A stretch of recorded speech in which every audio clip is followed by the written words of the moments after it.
বাংলাদেশে গত বছরের জুলাই আন্দোলন দক্ষিণ এশিয়ার ভূরাজনৈতিক সমীকরণ বদলে দিয়েছে। পাল্টে গেছে দীর্ঘদিনের বন্ধুত্বের হিসাবও। আঞ্চলিক রাজনীতির দাবার ছকে নতুন করে চাল পড়তে শুরু করেছে, যার সরাসরি প্রভাব পড়েছে ভারত বাংলাদেশ সম্পর্কে।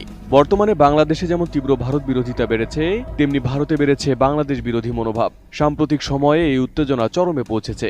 ভারতের বিভিন্ন স্থানে বাংলাদেশের হাইকমিশনের সামনে বিক্ষোভ, এমনকি বাংলাদেশের জাতীয় পতাকা পোড়ানোর ঘটনাও দুই দেশের সম্পর্কে নতুন করে উদ্বেগ তৈরি করেছে। দিনের আলোর মতো স্পষ্ট স্বচ্ছ তাদেরকে ভারত অর্থ দিয়ে, তাদেরকে অস্ত্র দিয়ে, ট্রেনিং দিয়ে বাংলাদেশের বিরুদ্ধে তাদেরকে দাঁড় করিয়ে দিচ্ছে। বাংলাদেশে চলমান রাজনৈতিক ও নিরাপত্তা পরিস্থিতি নিয়ে উদ্বেগ প্রকাশ করেই চলেছে ভারত। সেই উদ্বেগের বাস্তব প্রতিফলন হিসেবে এবার ভারতের উত্তর পূর্বাঞ্চলীয় রাজ্য ত্রিপুরায় মোতায়েন করা হয়েছে 1971 সালের মুক্তিযুদ্ধে অংশ নেওয়া ভারতীয় সেনাবাহিনীর একটি ব্যাটালিয়ন। গত 21 ডিসেম্বর বিজেপির লিগ্যাল সেলের একটি অনুষ্ঠানে বক্তব্য দিতে গিয়ে রাজ্যটির মুখ্যমন্ত্রী মানিক সাহা বলেন, বাংলাদেশের সাম্প্রতিক ঘটনা প্রবাহ ও তার সম্ভাব্য প্রভাব সম্পর্কে মাঠ পর্যায়ের বাস্তব চিত্র নিয়মিতভাবে দিল্লিতে পাঠানো হচ্ছে। তিনি জানান যে ব্যাটালিয়নটি 71-এর যুদ্ধে অংশ নিয়েছিল এবং মুক্তিবাহিনীকে প্রশিক্ষণ দিয়েছিল, সেই ইউনিটটি বর্তমানে ত্রিপুরায় অবস্থান করছে।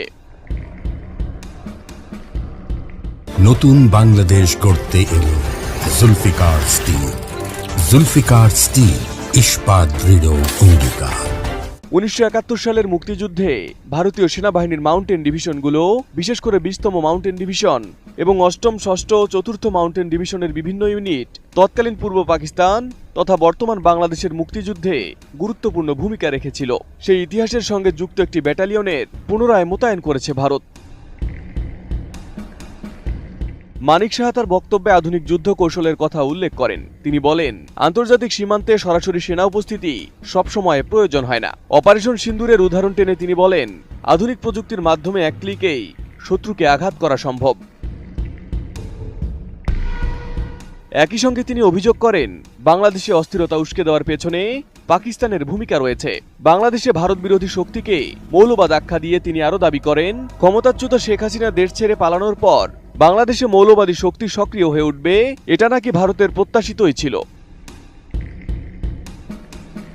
এদিকে বাংলাদেশ ইস্যুকে কেন্দ্র করে ভারত বাংলাদেশ সীমান্তে সতর্কতা জোরদার করেছে নয়াদিল্লি। ত্রিপুরার দক্ষিণ জেলার সীমান্ত এলাকায় সরেজমিন নিরাপত্তা প্রস্তুতি পর্যালোচনা করেছেন ভারতীয় সেনাবাহিনী, আসাম রাইফেলস এবং বিএসএফ এর শীর্ষ কর্মকর্তারা।